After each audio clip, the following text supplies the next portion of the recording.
do you guys go to mute when it's... Ping! Hello. Hello and welcome to a Bergkamp Wonderland Transfer Deadline Day Special Part Did you 2. say Wonderflan? No, Wonderland. I thought it was Wonderflan that made me hungry. Stop thinking about food, you fat cunt. Get on with it. Hello and welcome to a Bergkamp Wonderland Transfer Deadline Day Special Part 2. I'm Gunnar Gimli and today my guests are... I'll just read you out. We have Danny, Ola, Akib, Pete, Tim and Tom. Hello to you all. Right, we'll start off then this transfer window. Hello. Hello, boys. We'll start off with Tom. Now, Tom, how do you think we've done this transfer window? Very well. Although it took a while to get all of our stuff done in the end, I think that I can't have any complaints about it. I think if anyone's got any complaints about it, it's a bit of an exaggeration. Obviously, we went into the window looking for that mythical 30-goal a season striker, as we always want every season. But I think it's fair to say that we tried. Obviously, we went in for Lacazette at the start of the season. And for what Leon were asking, it was deemed too much. And obviously now he's injured for 3 months. So you could say it's a bullet dodged. Obviously, if he was at the club, we don't know if he would have got injured for playing for us. But it's benefit of hindsight. And we've heard this whole madness deal, which whether you want to believe it or not, seemed to be Antoine Griezmann. There was definitely contact with Antoine Griezmann, but the move couldn't materialise and whatnot. So we've eventually gone and got Lucas Perez, which I know as a player from watching La Liga is I'm very excited about him coming. Scored 17 goals, got 10 assists, contributed to more goals than any other Spanish player in La Liga last season. He's not young and he's 28, he's nearly 28 years old and whatnot, and coming in as a late bloomer. But as a versatile player, you can play on the right. I'm happy. And then you got Mustafi and Xhaka and Holding, who, if anything, our 2.5 million signing has outshone Xhaka at the moment from his performances. So I'm happy all round. Just maybe it was a little bit too late to get in the last two. And for you watch La Liga, Tom. I know that. What would you say to the people that don't know Perez as a quantity? What's he going to come in and do? What can we expect from him?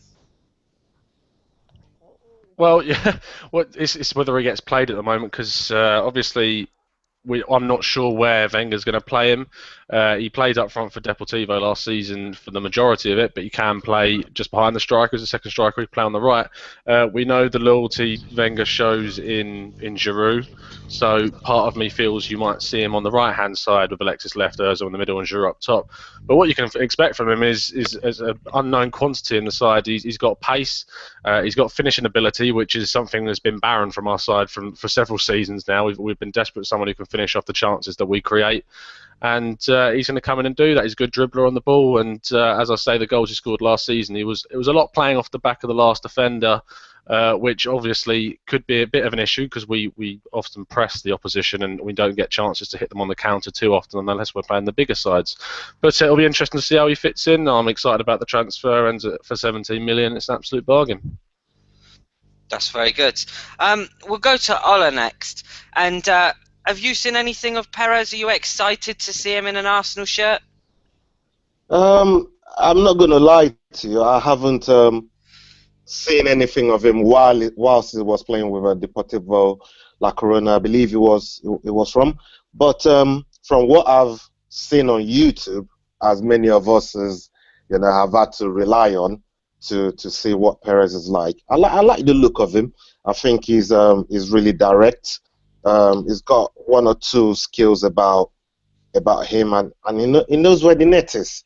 And whilst we've got a player like that in our camp, with the likes of Santi and Ozil and Sanchez working with him and looking after him, with the service that he's gonna get, I don't think he'll do too bad for our club. So whilst we've been accused of shopping in Waitrose finest, when all the other clubs has been shopping in Harrods and whatnot, I believe it could be a very good buy for us. So I'm really looking forward to seeing what he'll bring to the table for us this season. And for all those that listen to this podcast on a weekly basis, you might have heard me talk last week about it's not necessarily who you get in, it's about taking a gamble. Any player you buy is a gamble. Mesut Ozil he came in, he was a gamble. I think all the fans that were asking is that they pull the trigger and at least show a little bit of intent. Tim, we'll come to you next and we'll start talking about Mustafi. What do you know about him? Do you think we've got a real world-class player in him? I'll be honest, I don't know too much about Mustafi. I haven't watched too much of La Liga. I think Tom was probably the person who could speak the best on it since he's your La Liga man here. What I do know about Mustafi is I'm pretty sure he's been a member of the German national team since about 2013 or so. I think he was in the World Cup squad for 2014, and straight away, just from that, you can gather that the guy is of decent enough quality. Getting into the German side for a World Cup means the guy's got to be good. He cannot be rubbish. So that's the fee of 35 million. I think is a little bit on the high side. I think we were probably hoping to get him for between 25 and 30. I think anything less than that with Valencia's financial situation is a little bit on the precarious side. So they would have had to try and hold out for that little bit more money to try and appease their creditors. Thing is, I also think, Tim, you've got to look at it from the point of view they were already signed Alsacer. Is it Alsacer or Alsacer? That's him. He was already off to Barca, so they really didn't need to sign Mustafi. They didn't really need to sell Mustafi. So anything they made was just purely about getting money in. We'll go to Pete next. What do you think on Mustafi? Do you think we've paid too much, or do you think that's pretty much the going rate, what you've got to pay with TV money? Yeah, nowadays it is definitely the price you got to do with all the extra TV money. And they knew we was desperate for a defender, so you got to pay the extra bill, so you want the players now. Yeah, and Akib, we know that Dean has come out today and said that there could possibly be one more. I think everyone's got the idea that that one more could possibly be Daniel Sturridge. Now, I'm not saying for 1 second that that's relevant information or that it's going to happen. What's your thoughts on it? I think it's a load of bollocks, to be honest. I doubt we'll get one more person in. There is talk of him being a Theo Walcott swap, if that's the case. There's no doubt I'll take Daniel Sturridge as a striker. He's a great striker, but he hasn't been playing in Klopp's system, so maybe he wants to leave, but I don't buy it one bit. No. Is there anyone else on this podcast right now that thinks there might be any substance to that rumour, or are we all with the consensus that it's rubbish? I'd say it's completely rubbish. Plus the fact we'll have to probably pay 20 more million over the price as who club we are. So I can't see it at all. Do you reckon we're done then, Tim? Pete, sorry? Yeah, we're done. I think it only be 2 outs, Gnabry and Wilshere. That'd be it. But I've got a feeling Wilshere's going to stay. I think that one might be a bit too late for him now, I think. I think there could be one more going, and that's Gideon Zelalem. Wasn't there a rumour about him to Bolton? No.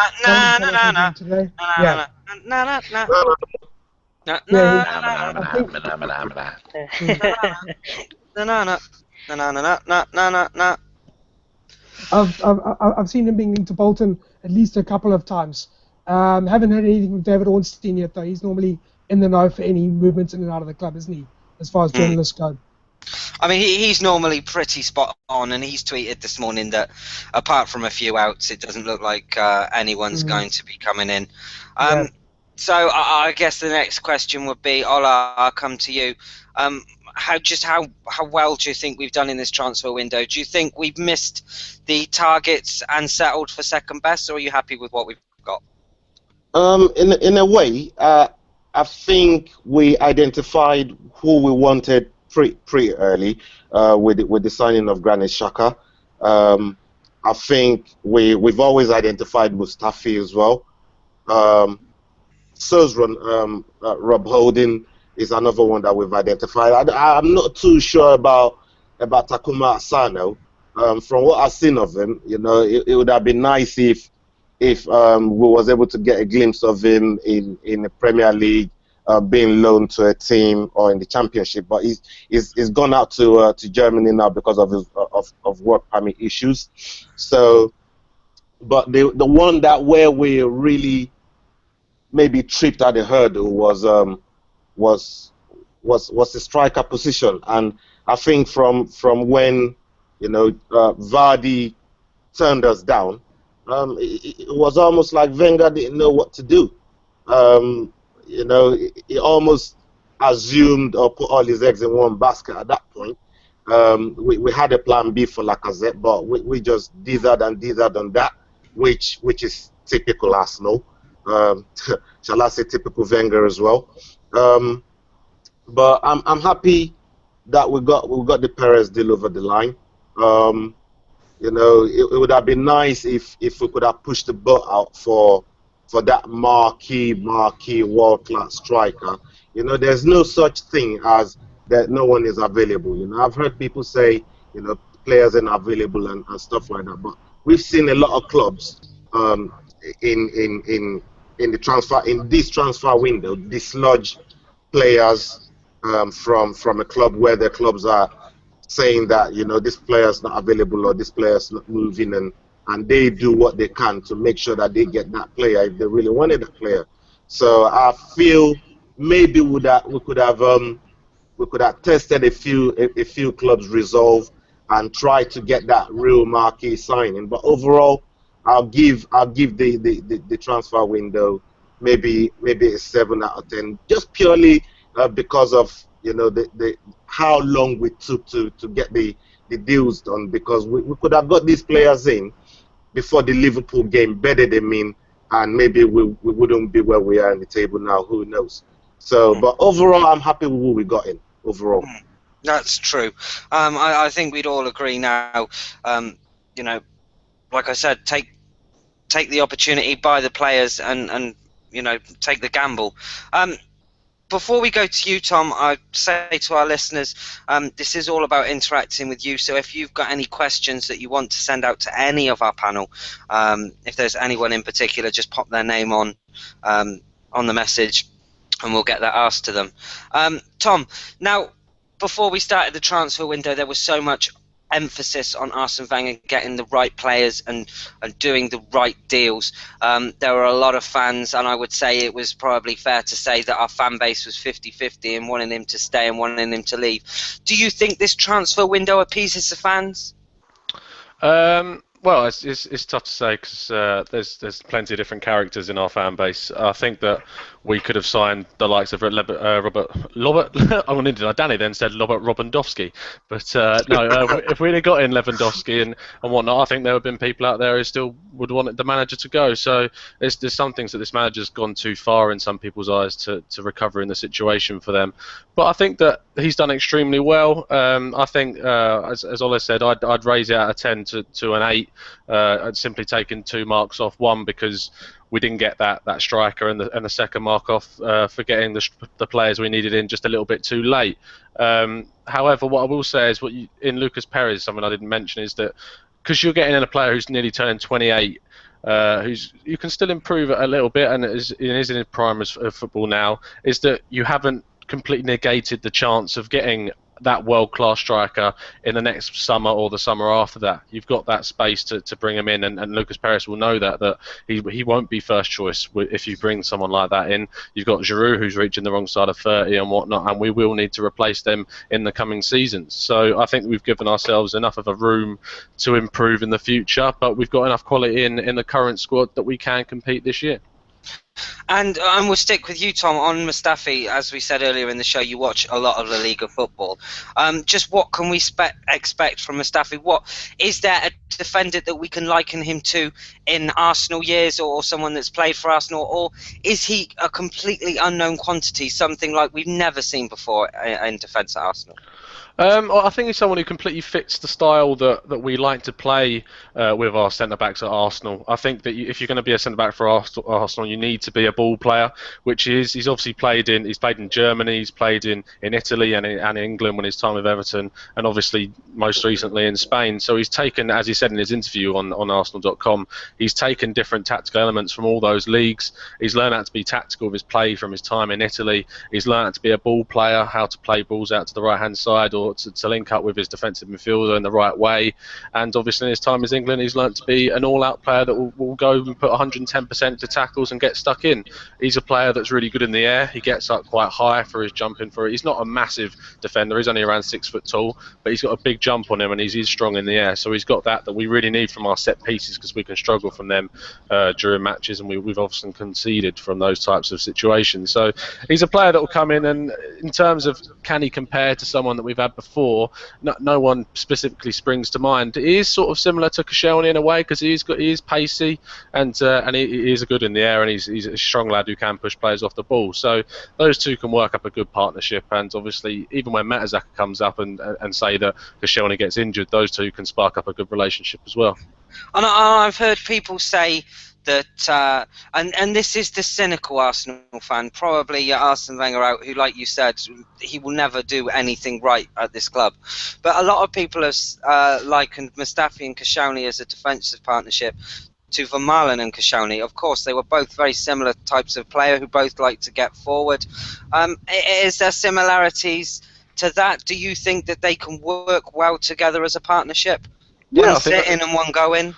Yeah, I think they can. I mean, in terms of related to Vermaelen, I think it's a lot more secure than what Vermaelen was. I think Vermaelen had a lot of faults in his defensive play. He was caught out of position quite a lot, and he was often found up the pitch when he didn't need to be. And I think Mustafi is a lot more disciplined than Vermaelen was. I think we've seen that in his short time at Roma already, Vermaelen getting a red card already. So I think that we can work out one of the best partnerships in that we've had in a long time, probably since the early noughties era. So it'll be interesting to see what happens. Obviously, what springs to mind is Gallas, and when he was in, even though he's a wanker, he still was decent for us. So I mean, that what you got to expect is, I think that we've secured our defensive area. We've brought in a player who can add goals up top with Perez, and we've finally got a midfielder who can spray the ball around as comfortable as anyone in world football. So yeah, just to sum it up, I'm very happy. No, I think for everyone listening to this, Tom knows La Liga. You know, I would take his words, and I would totally agree with him. Sorry. So now you know a little bit more about the players that we've got in. We'll turn our attentions a little more to the players that are going out. We will speak a little about Wilshere. We will talk a little bit about Gnabry, as we did in the first podcast as well. We'll try and pick apart Joel Campbell and understand just why he's been sent out. But the breaking news at the moment seems to be that Milan have inquired about Ramsey. Is there anyone that would bite Milan's hand off and sell Ramsey? No. Just me. No. No? Are we all going with no? 50 million, then yes.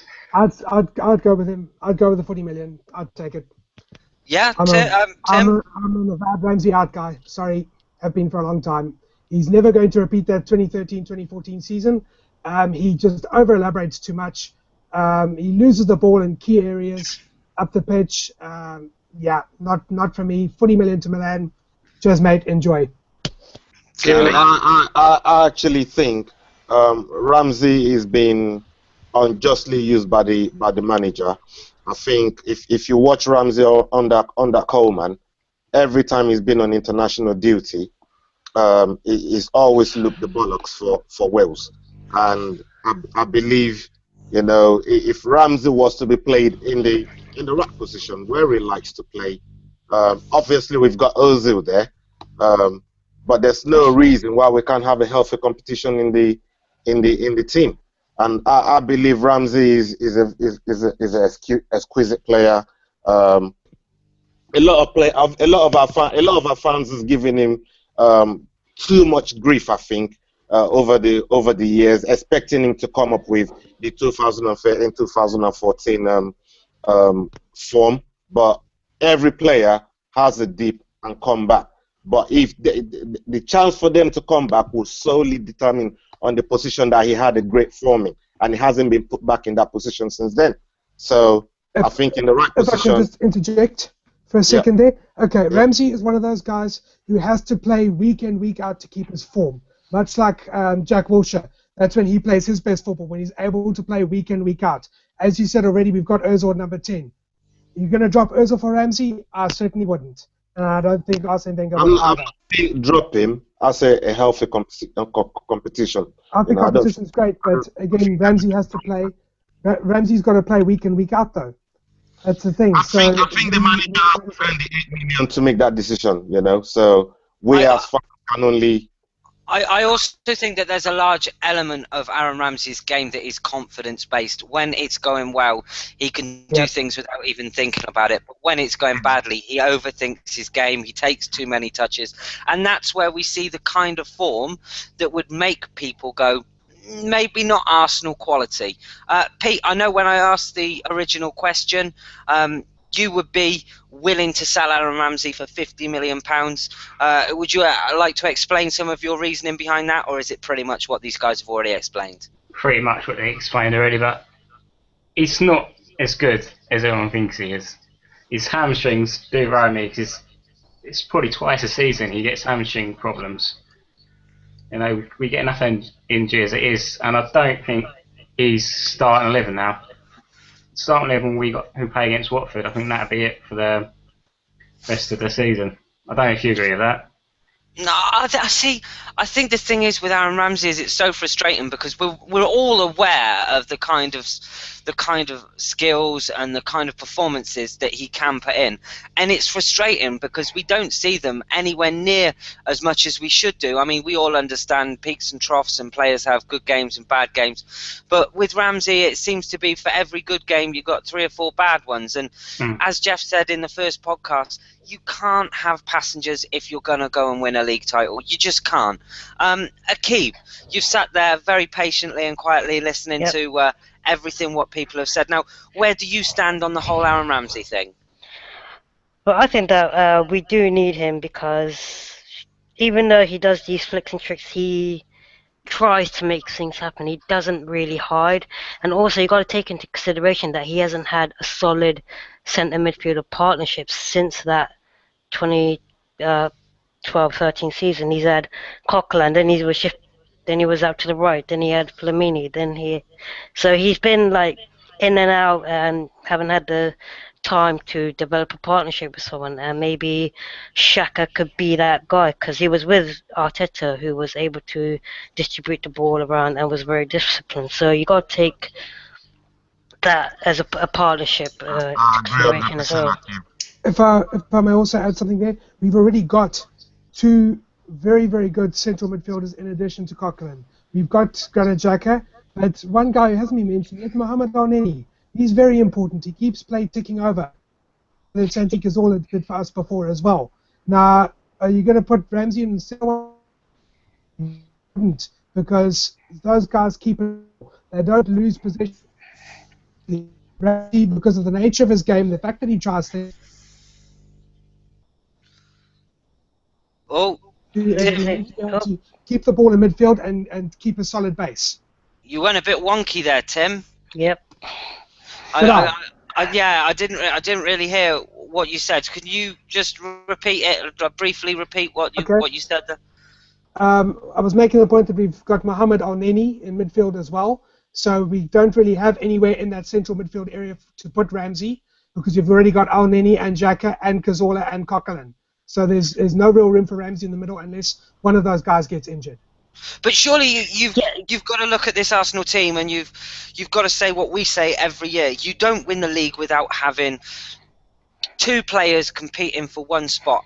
Exactly. And, you know, I can think of worse things than having Aaron Ramsey on the bench coming on 70th minute to, you know, shore up the game or maybe go for it if you know, we need that little bit of flamboyance in our play, so to speak. You know, like I said, I can think of worse things than having an Aaron Ramsey on the bench, and competition breeds success. Would you go with that, Tom? Exactly. We always moan that we get so many injuries in key areas, and then we don't have the depth to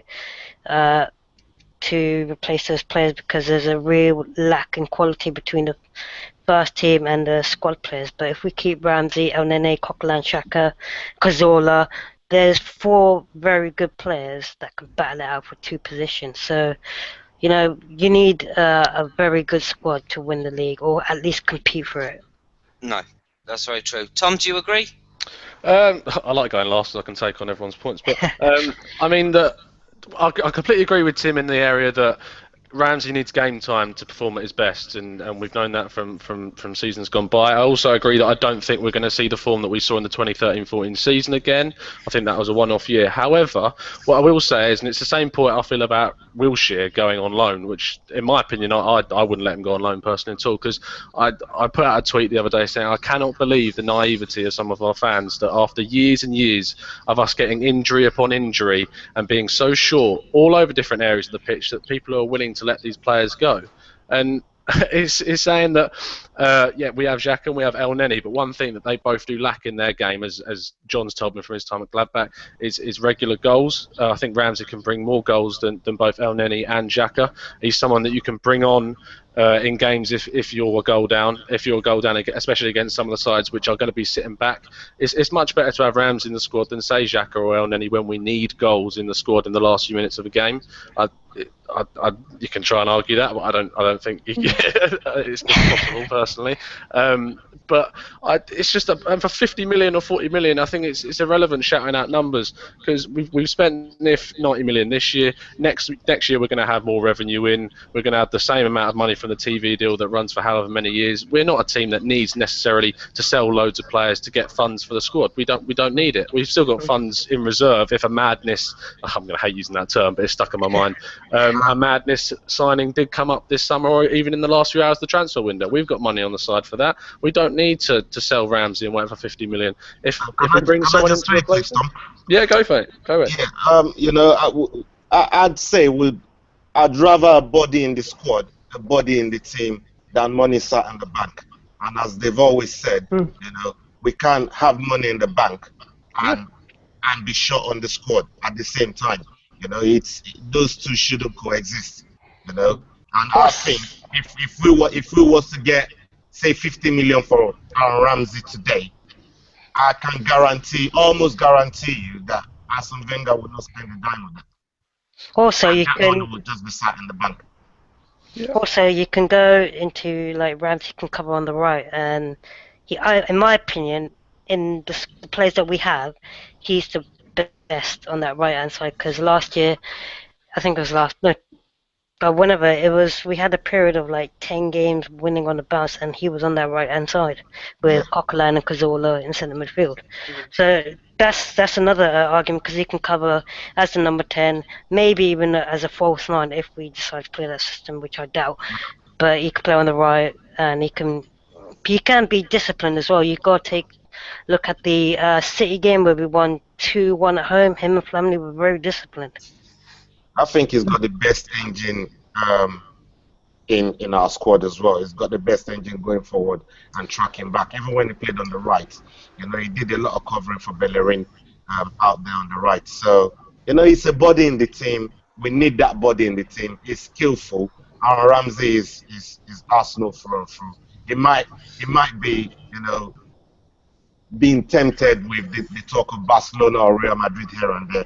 But really and truly, his heart is at Arsenal, and I'd rather have him at Arsenal than let someone else have him. That's my take for sure. But the thing is with Ramsey, I just couldn't abide with him being in central midfield. I remember Southampton 4, Arsenal, what was it, 0 or 1 last year? Ramsey was in central midfield that match, and he failed to check back for 2 of those goals. It's easy to pick out games.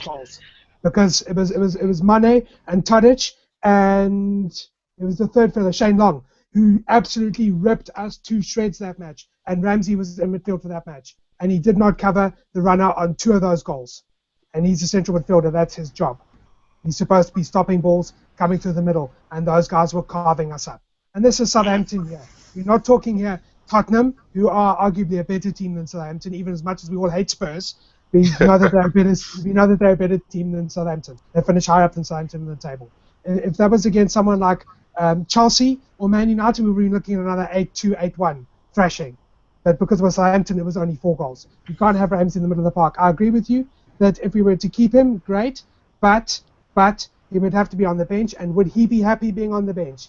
My guess is he would not be happy for long on the bench. He wants to play those games because he's Wales captain. He wants to remain fit for Wales. That's his priority, is Wales, not Arsenal. Very damning there from you, Tim. Right, that's pretty much it for this instalment of the podcast. If I could ask all the people that are listening, if you like our show, give us a thumbs up on the chat box below. We always like feedback, so feel free to comment on any of the podcasts today. And like I we're said, making more of an effort to reply to your comments because I completely forgot about them. yes. And you can swear all you want. We don't mind. No, exactly. As long as you don't cuss off anyone on the podcast, that's fine. Feel free to cuss anyone else. Cuss. That's what I'm going for. Yeah, cuss. Oh, fair enough. I could say to cunt off. Oh, how rude. Exactly. You made me do that. That was your fault. Before we do go, though, I will go through my lovely panel today, and I want to ask you 2 questions. My first question will be, is our business done for this transfer window? And the second question would be, what rating out of 10, don't go bloody 10% or whatever, because we did that with the last one, but just a mark out of 10 of just how well you think we've done this transfer window. So we'll start off with Ola. Are we done, and what's the rating? Yes, I think our transfer is done, and I'm happy to give our rating for this window 7 out of 10. 7 out of 10. Akib? I think our business is done. It took a while, but yeah, I'll give it a 7 out of 10 as well. Okay, fantastic. Pete? Business done. I'll probably give it 6.5 purely because the timing, and I think some of the wrong players went out, like Joel Campbell. So I'll give it 6.5. Very fair, I think. Tim? I would say yes. Our transfer business going in is done. We're not really too sure who else is going to be loaned out at this point. Like I said, we're still waiting to hear a confirmation about Gideon Zelalem.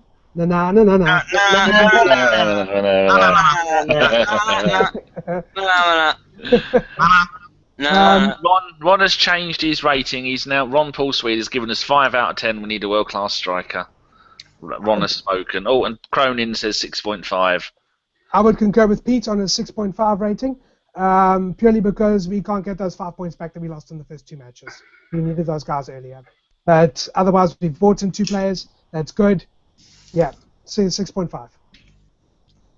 Fantastic. And finally, Tom? Always the optimist. I'm 99% sure we're done. I'd still stick with an 8 out of 10. I think that people are too harsh personally. They're missing out on the world-class striker. I think that Lucas Perez is going to surprise people.